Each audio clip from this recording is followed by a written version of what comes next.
आज का पवित्र दिन जिसमें देश के संविधान का निर्माता का पूरी दुनिया में जो बीजारोपण हुआ संविधान को लेकर, बाबा साहब अम्बेडकर के विचार को लेकर, इस देश की सामूहिक एकता और अखंडता और भाईचारे को लेकर, मौलिक अधिकारों को लेकर और इस देश में समानता, सामाजिक, राजनीतिक और आर्थिक, इसके विज़न को लेकर उनके जन्मदिन के अवसर पर हम उनकी जन्मस्थली पर आज आने का अवसर मिला। मैं सोचता हूं कि ऐसे में आज शपथ लेने की आवश्यकता है मध्य प्रदेश शासन को, देश के शासन को, कि जो अराजकता देश में हो रही है, संविधान खतरे में आ रहा है, संविधान का समाप्त करने की ओर भारत की सरकार, नरेंद्र मोदी की सरकार जा रही है। जो बाबा साहब अम्बेडकर का अपमान अमित शाह जी ने संसद में किया है, इसके लिए देश के आम नागरिक को जागने की आवश्यकता है। मैं मानता हूं इस बात को कि ये किसी राजनीतिक दल का एजेंडा नहीं हो सकता है। ये बाबा साहब अम्बेडकर का सम्मान और संविधान की रक्षा एक देशभक्त नागरिक की भावना के अनुरूप होना चाहिए।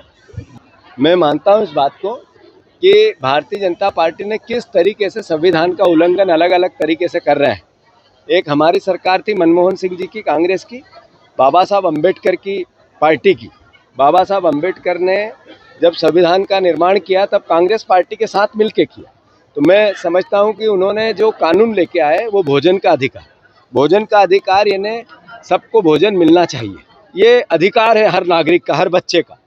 फिर हम लाए शिक्षा का अधिकार, सबको शिक्षा मिलनी चाहिए। फिर हम लाए स्वास्थ्य का अधिकार। फिर हम लाए भूमि अधिग्रहण अधिनियम, किसानों की जमीनों के अधिकार की रक्षा की हमने। फिर हम लाए सूचना का अधिकार, जिससे करप्शन रहित देश बने।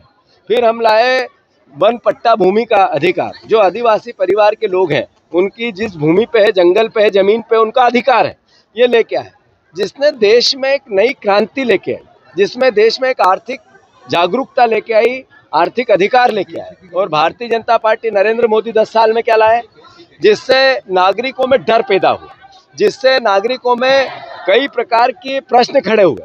अपना political agenda, Bharatiya Janata party और उसकी सोच का पॉलिटिकल एजेंडा के कानून लेके आए, जो देश के नागरिकों में डर पैदा करते हैं। मैं मानता हूँ संविधान का उल्लंघन है कि जिन सांसदों ने अंदर अपने मत का व्यवस्था बनाई, उन्हीं सांसदों से बाहर जनता के रूप में बीजेपी अलग अलग तरह के सवाल जो नकारात्मक है।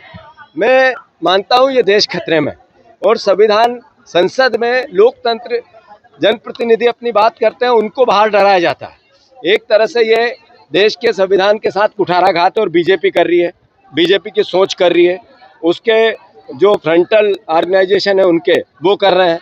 और कांग्रेस पार्टी दृढ़ता से लड़ेगी। हम शपथ लेते हैं बाबा साहब अम्बेडकर के इस पवित्र स्थान पर संविधान की रक्षा के लिए अंतिम बूंद तक अपना न्यौछावर करना पड़े, अपनी जान भी देनी पड़े। तो जैसे हमारे महापुरुषों ने देश की आज़ादी में दिया था, वैसे ही कांग्रेस पार्टी का एक एक कार्यकर्ता, देशभक्त नागरिक, इस देश का एक एक साथी जो संविधान से, बाबा साहब अम्बेडकर से प्यार करता है, फिर अपनी जान देने के लिए तैयार है। जीतू भाई, अमित शाह भोपाल में थे, क्या आपको लगता नहीं कि उनको यहाँ पर अपनी गलती मानने के लिए अम्बेडकर जन्मस्थली 100% अमित शाह जी जब कल भोपाल में थे तो आज यहाँ नाक रगड़ के माफी मांगना थी, जो अम्बेडकर जी का उनने अपमान किया। तब तो हम मानते हैं कि अम्बेडकर जी के आज ये भारतीय जनता पार्टी मुख्यमंत्री जी आए हैं तो ये कहे कि अमित शाह जी ने गलती की थी और हम उसकी माफी मांगते हैं। अगर मुख्यमंत्री यहाँ शपथ लेता है, माफी मांगते हैं, तो मैं मानता हूँ इस बात की कि इन्होंने बाबा साहब अम्बेडकर का जो अपमान किया उसका इनको प्रायश्चित है। संविधान की रक्षा कौन करेगा? ये बताइए, हम बीजेपी लगातार आरोप लगा रही है कि बाबा साहब अम्बेडकर को संसद में जाने के लिए कांग्रेस ने ही रोका था, कई बार उनको हटाने की कोशिश की। ऐसा है, वो जो बातें करती इतिहास की करती, बीजेपी कब्रों की बातें करती, बीजेपी इतिहास में नेहरू जी की बातें करती है, देश की आज़ादी के पहले की बातें करती है, 5000 साल पहले की बातें करती है। हम 5000 साल आगे की बातें करते हैं।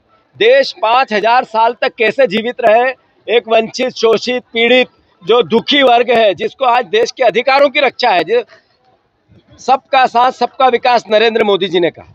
उन्होंने अडानी और अंबानी का साथ दिया विकास उनका 1 लाख गुना हो गया। और इस देश में 80 करोड़ लोगों को राशन मिल रहा है सरकारी, उनका भी साथ दिया, उनको सरकारी राशन मिल रहा है। ये कैसा देश बन रहा है?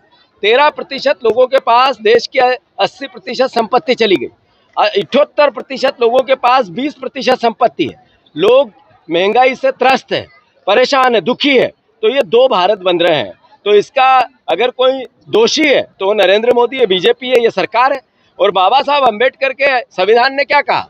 सबका साथ, सबका विकास। तो संविधान समानता, आर्थिक समानता, राजनीतिक समानता, सामाजिक समानता। क्या कारण है कि आज राजस्थान का CLP, उनको मंदिर में गए तो धोना पड़ा क्योंकि वो दलित था, इसलिए ये देश का संविधान खतरे में है।